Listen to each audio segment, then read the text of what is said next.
Good evening, folks. It's Diamond with the Oppenheimer Ranch Project and Magnetic Reversal News, bringing you a grand solar minimum update Sunday, July 7th, around 10 p.m. Mountain Time 2024. M-flares kicking off the southeast limb from EX 3713 and 3712, spicing things up on the sun. And talking spicy, Hurricane Beryl is now reformed.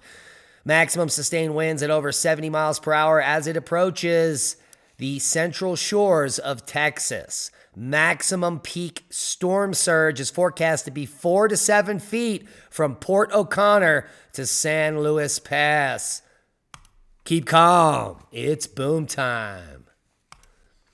Severe storms rolled through central Nebraska yesterday, with some communities being pummeled by gorilla hail, strong winds, and tornadoes. Take a look at that. That's as big as the top of a soda can. That would literally knock you out.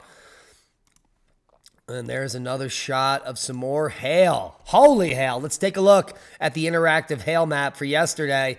You can see the cover photo is that gorilla hail in Nebraska. 29,007 households impacted by 1 inch or larger hail.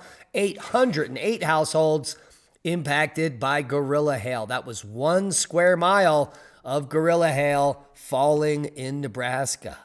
Taking names. And on to the big story. Tropical storm Beryl is expected to make landfall in Texas as a hurricane. It's expected to make landfall along the Texas coast early Monday with life-threatening storm surge and damaging hurricane-force winds. Based on the GFS model and the movement of the center of circulation, it appears as if Beryl will make landfall in just 2 hours after the premiere of this video. Advisory number 38 showing maximum sustained winds at 70 miles per hour, but the storm has been strengthening over the last 2 reports. Here is the key message for Tropical Storm Beryl. There is a danger of life-threatening storm surge inundation along the coast of Texas from Mesquite Bay to Sabine Pass, including Matagorda Bay and Galveston Bay, which will see the highest storm surges.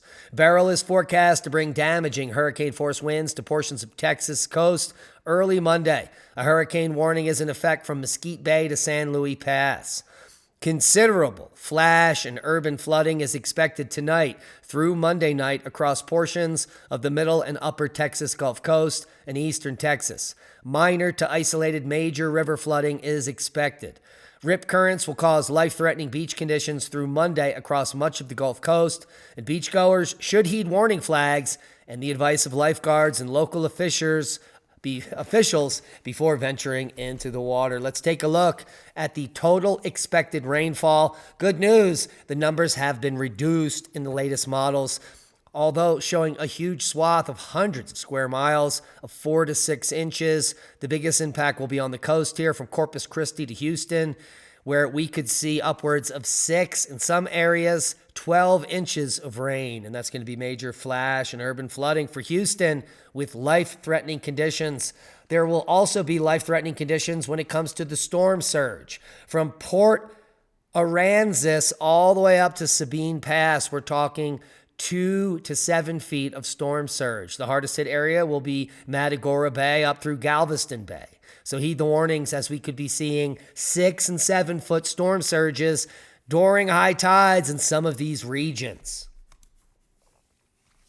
Here's a quick look at the position of Beryl. We'll move it through 3 hours, and it will be close to making landfall, which will be 2 hours from the premiere at 982 millibars. Will be a Cat 1 storm, definitely, when it makes landfall. Maybe could rapidly intensify in the next 3 hours to Cat 2. That would be miraculous, but indeed, it will make landfall with maximum sustained winds around 80 miles per hour or higher, in my opinion. So, when we wake up in the morning, it will be the aftermath and the flooding as the system moves up and east. And here is the full forecast. Tropical storm Beryl nearing the Texas coast, extreme heat in the west. Tropical storm Beryl is forecast to become a hurricane before making landfall along the middle Texas coast early Monday morning. Flash and urban river flooding is possible with dangerous storm surge. A few tornadoes will also be possible in the west. Dozens of daily record high temperatures are forecast to be tied or broken in the work week as a result of dangerous and long duration heat wave.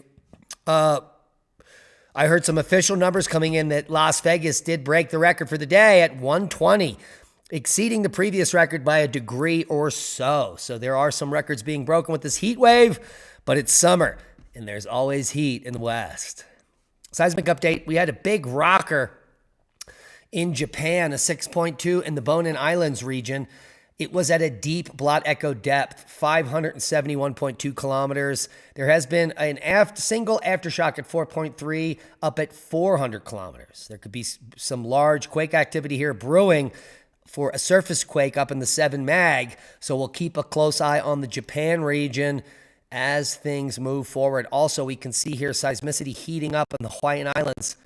Clearly, there is an eruption that is gaining speed, shall we say, near Kilauea. So stay tuned for updates. Worldwide volcano news today for Sunday, the 7th of July. Fuego to 15, Nevado de Ruiz to 22,000 feet. Liwatobi volcano to 10,000 foot today. Etna, very active as it has been all week, puffing to 12,000 foot with strong Strombolian activity. Abeco, puffing today to 7,000 feet. Karimsky, 7,000 foot puff in the Kamchatka. Semeru to 15. Who knew? Now you do. Take a look. Less than 48 hours since the powerful paroxysm at the Voragine crater on the 4th and 5th of July. A new lava fountaining episode started overnight and was still in progress today here at Etna. Sabancaya, weak emissions to 20,000 feet today. Ibu to 10. Etna puffing again to 30,000 feet today. And we just showed you that shot. Liwatobi to 10,000 feet. Fuego to 15. What else do we have? Ibu to 10. Etna to 20,000. Sabancaya to 23,000. More images here. The lava flow remaining active reaches the sea at Stromboli. We showed you some of that pyroclastic flow from the other day. Quite spectacular. If you didn't see it, watch the update from yesterday. Semeru to 15. And after its fiery show in the morning, Etna has more or less calmed down this evening. The latest lava fountaining paroxysm on the Voragine crater this morning is over.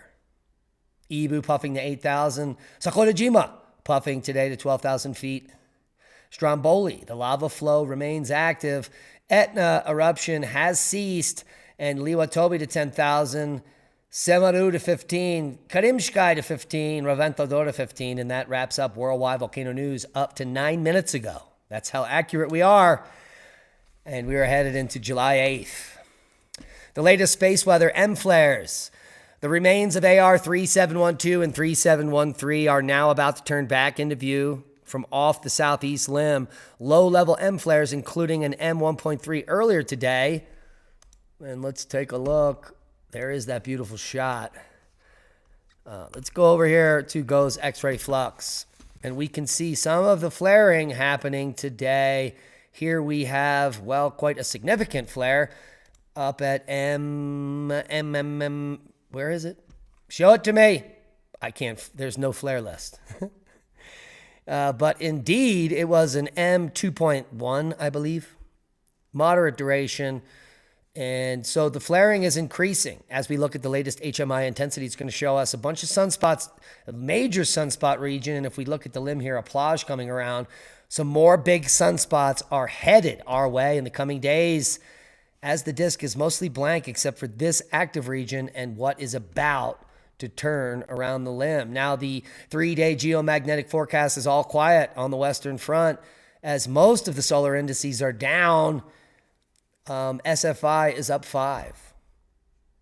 Beautiful shot there.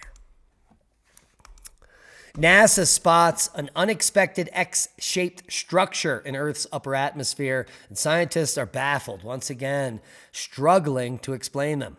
Well, if they had adopted the plasma universe model or the electric universe model, it would be quite clear what these structures are that they're finding. NASA's GOLD mission found unexpected X and C-shaped structures in the plasma of Earth's ionosphere. Researchers have likened our upper atmosphere to alphabet soup. I have likened it to free energy because that's what it is up there. All kind of electrical energy in the form of plasma flowing around in our ionosphere. And NASA satellite has spotted unexpected X and C-shaped structures in the Earth's ionosphere, the layer of electrified gas in the planet's atmosphere that allows radio signals to travel over long distances. And perhaps free energy for all if they stop preventing it from being released. Now, NASA drops a stunning new image of a mile-wide asteroid with its own moon. Its own moon, boom. NASA has released spectacular new images of one of the largest asteroids to pass close to Earth in recent years and revealed a moon in its orbit. On June 27th, asteroid 2011 UL21, also known as 415029, flew by Earth within 4.1 million miles, about 17 times the distance of the moon. The asteroid was revealed to be a mile wide.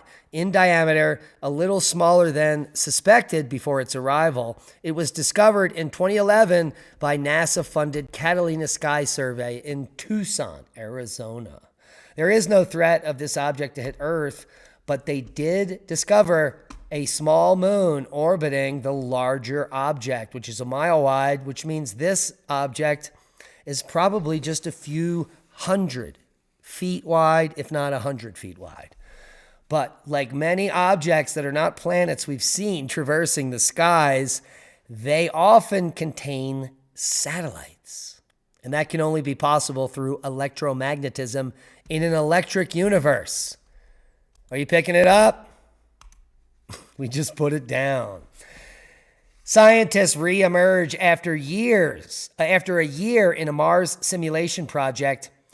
The 2 women and 2 men spent the last 378 days in Houston's Mars Dune Alpha habitat, designed to mimic red planet conditions. The only thing it lacked was the deadly cosmic radiation being bombarded amongst the humans continuously. So it really didn't mimic anything. And this training will only allow the astronauts to be well trained as they die rapidly from cosmic radiation, unfortunately. Living on Mars is a complete pipe dream and will not happen anytime soon. What has happened is a complete recovery of the Barrier Reef 2022, 2023, and now the largest ever recorded coral cover 2024, a new record. Since 1986, Australia has measured the Great Barrier Reef every year. The last 3 years, unprecedented high levels of coral cover. And this year, the highest ever recorded. The mainstream media is not going to report on this because it does not fit their narrative, which they do lie about regularly, annually, about the death and bleaching of the Great Barrier Reef, which is a complete fantasy made up by psychopathic green energy, climate freakazoids, Scientologists, not scientists. There is no danger to the Great Barrier Reef. In fact, the last 3 years were the highest recorded coral cover ever in recorded history. Those are the facts. Did you get that, CNN? You want to protect your family about maybe a problem in the coming times? Perhaps you are prescribed medication that you need, and in a grid down scenario, it would be life-threatening to be without. Check out Jace Medical, one of our affiliates, where you can get your own personal medication supply with their own doctors. You don't need a referral. Be prepared today. The leading authority in emergency preparedness medication is Jace Medical, and we are their affiliate. You can get a 12-month extended supply of your current daily prescription meds from Jace Medical at about the same price that you're paying, and have peace of mind. You can have this on demand anytime. Emergency medications. There are over 28 medications such as ivermectin, antibiotics, antimalarials, EpiPens, and more. So check them out. Give yourself a little peace of mind and support the channel. And that's a boom to knowledge. Please share this video. We are shadow banned. We need your help to grow the channel. Become a Patreon, support the work we do, watch all of our podcasts in one place, commercial free, or just get a Jace case and support your family's health and welfare and support the channel at the same time. We love you. Be safe. And that's a boom.